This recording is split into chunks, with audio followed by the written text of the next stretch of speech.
ایک روز سیدنا کعب بن عجرہ رسول کریم کی خدمت میں آئے۔ انہوں نے دیکھا کہ آپ کے چہرہ مبارک پر بھوک کے آثار تھے۔ سیدنا کعب خاموشی سے یہ سارا دیکھ کر واپس چلے گئے۔ جاتے ہوئے راستے میں انہوں نے ایک یہودی کو دیکھا کہ وہ اپنے اونٹوں کو پانی پلا رہا تھا۔ سیدنا کعب نے اس سے مزدوری کی بات کی، فی ڈول ایک چھوارے کے حساب سے کچھ دیر مزدوری کی۔ اس طرح کچھ چھوارے ان کے پاس جمع ہو گئے۔ سیدنا کعب وہ لے کر رسول کریم کی خدمت اقدس میں حاضر ہوئے اور آپ کو پیش کر دیے۔ اس پر رسول کریم صلی اللہ علیہ وآلہ وسلم نے سیدنا کعب بن عجرہ کو بابرکت دعاؤں سے نوازا۔ سیدنا کعب بن عجرہ رضی اللہ تعالی عنہ رسول کریم کے ایسے جانثار اور فداکار تھے کہ ہر غزوے میں رسول کریم کے ساتھ شریک ہوتے ہیں۔ حالانکہ کسی غزوے میں آپ کا ایک ہاتھ کٹ گیا تھا، آپ پھر بھی ساتھ جاتے۔ ناظرین، علامہ طبرانی نے اپنی کتاب معجم الاوسط میں لکھا ہے کہ ایک روز سیدنا کعب بن عجرہ رسول کریم کی خدمت میں آئے۔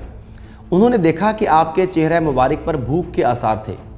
سیدنا کعب فوراً خاموشی سے یہ سارا دیکھ کر واپس چلے گئے، اس نیت سے گئے کہ وہ رسول کریم کے لیے کچھ کھانے کا انتظام کر سکیں۔ جاتے ہوئے راستے میں انہوں نے ایک یہودی کو دیکھا کہ وہ اپنے اونٹوں کو پانی پلا رہا تھا۔ سیدنا کعب نے اس سے مزدوری کی بات کی، فی ڈول ایک چھوارے کے حساب سے کچھ دیر مزدوری کی۔ اس طرح کچھ چھوارے ان کے پاس جمع ہو گئے۔ سیدنا کعب وہ لے کر رسول کریم کی خدمت اقدس میں حاضر ہوئے اور آپ کو پیش کر دیے۔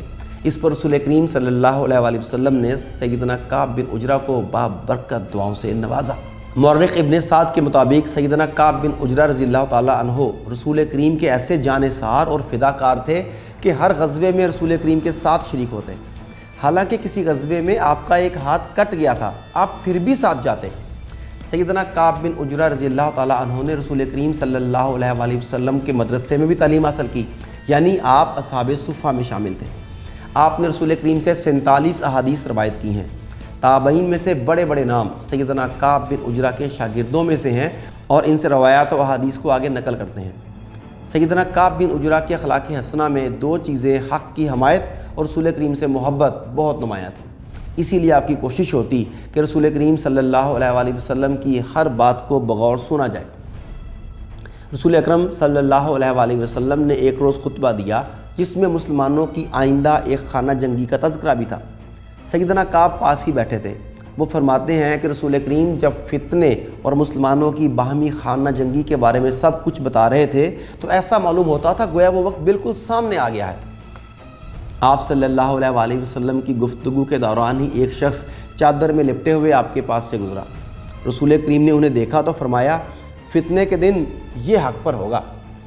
سیدنا کعب فوراً اٹھے اور اس شخص کا بازو پکڑ کر تصدیق چاہی کہ یا رسول اللہ، اس شخص کے بارے میں آپ فرما رہے ہیں؟ آپ صلی اللہ علیہ وآلہ وسلم نے فرمایا، ہاں اسی کے بارے میں کہہ رہا ہوں۔ سیدنا کعب رضی اللہ تعالیٰ عنہ نے چہرہ دیکھا تو وہ سیدنا عثمان غنی رضی اللہ تعالیٰ عنہ تھے۔ سیدنا کعب بن عجرہ رضی اللہ تعالیٰ عنہ 75 برس کی عمر میں 51 ہجری میں مدینہ طیبہ میں فوت ہوئے۔